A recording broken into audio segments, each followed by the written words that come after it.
Good morning, everyone. This is about Mr. Golden when he was at the diaspora conference in Canada last year, or things yes, in last year, and it is so nice to see how he's well respected, and you can see that he has the form of a leader. He's a real leadership material. So people, and I thank you for supporting him, and just keep up in your prayers, and I pray that he will continue to do his good work like what he's doing right now, and just big him up and pray him up. And from me, Comrade leader, I know God is on your side, and you will be safe, and you will gonna take this. You're gonna help to fix this country back. I don't know how you're going to do it, because trust me, after those other people done, you're gonna have a lot of work to do, a whole heap. It'll take years, but I pray God to give you the strength and the courage and make a way that you can, do it. And I know you will. So at the end of this video, my people, I'm gonna ask you to just listen what happened, a little of what happened at the diaspora conference. Thank you. Okay. Thank you so much for coming here. Thank you so much for coming here. Welcome to Canada. Thank you. The question I have to ask is about the Integrity Commission and the follow-up on what it disclosed with regards to illicit enrichment. Because if we in overseas don't have an opportunity to share with you that we too see, and by the way, I have a home in Jamaica. We never sell it, we still have it.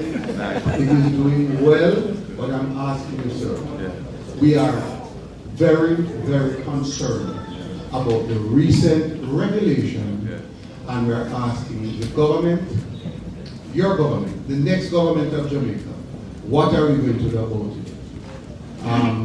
One person went to jail because he's told some money. Mr. Lopez, time. All right. Thank you, Mr. Lopez. Should I answer? Should I stand up and answer?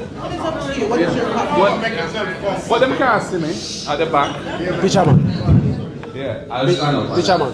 Yes.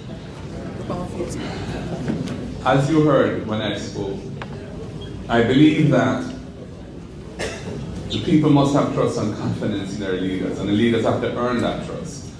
And part of that is creating an architecture, creating structures in the society that formulated when I was a Minister of Justice, because we had a system before where there were several agencies that were dealing with different aspects of it. They weren't talking to each other, they weren't talking to any law enforcement agencies, and it was ineffective.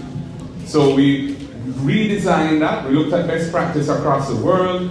We took the things that we thought had worked well elsewhere, and we designed our own system, which is what is in the Integrity Commission Act. Not perfect.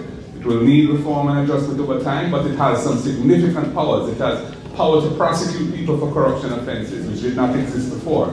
It has power to share information with other agencies, tax agencies, law enforcement agencies, and it has power to receive information from them as well. Before they were operating in silos, now they can share information. They can also share information with similar bodies and receive information from similar bodies outside of Jamaica. So it's a very powerful tool. Now, illicit enrichment is an offense under Jamaican law. It's a corruption offense. It is in section, I think it's 14.5 of the Corruption Prevention Act. And essentially what it means is, you have assets and wealth that your income that you have declared, your lawful income, could never support that.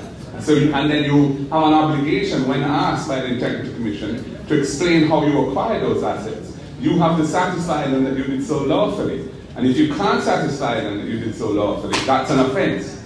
And it's a serious offense. Now, unfortunately, the Prime Minister was under investigation for arising from his annual filings, because all parliamentarians in Jamaica and public servants earning above a certain threshold have to file a declaration each year with the Integrity Commission declaring all their assets, all their debts, and their income.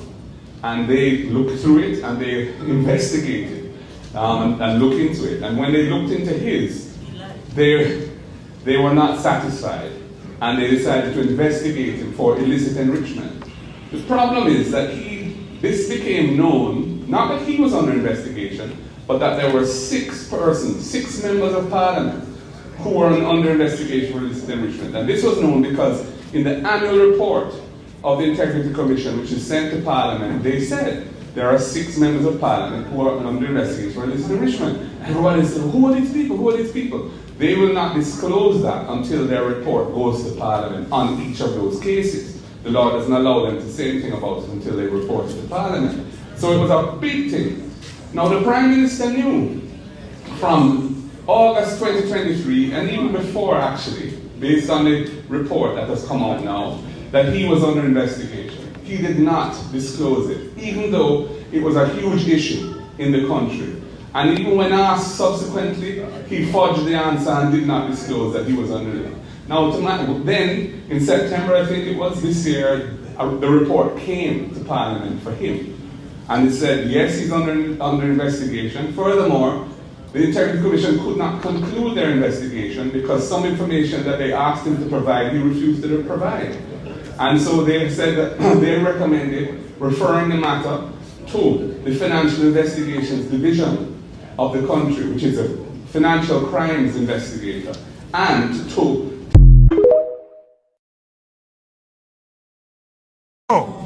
Youth say Mark Golding, youth say PNP, youth say time come. All right.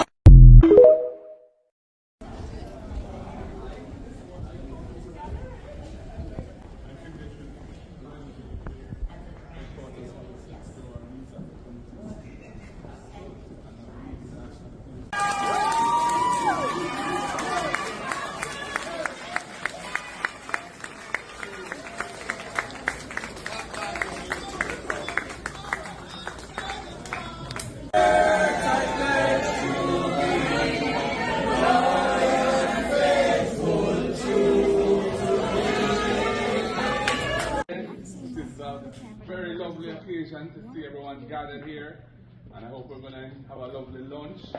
We're just visiting. Yes, I'm familiar. Carl Fuller, he was living in my house earlier on this year, I think it was. No, just so you know, this is reserved for you. That spot is reserved for you, okay? Yeah, man, just reach, you know, man, the wilderness just reach. And there are a couple of so for the days, at the local government Chris there. level, Yeah, man. one So in because Comrade and one in Town in Clarendon, where unfortunately the councillors passed away and has to be a by-election. One of them is held by the People's National Party, the other is held by the Jamaica Labour Party. We will be contesting both of those, and we intend to be successful in both of them.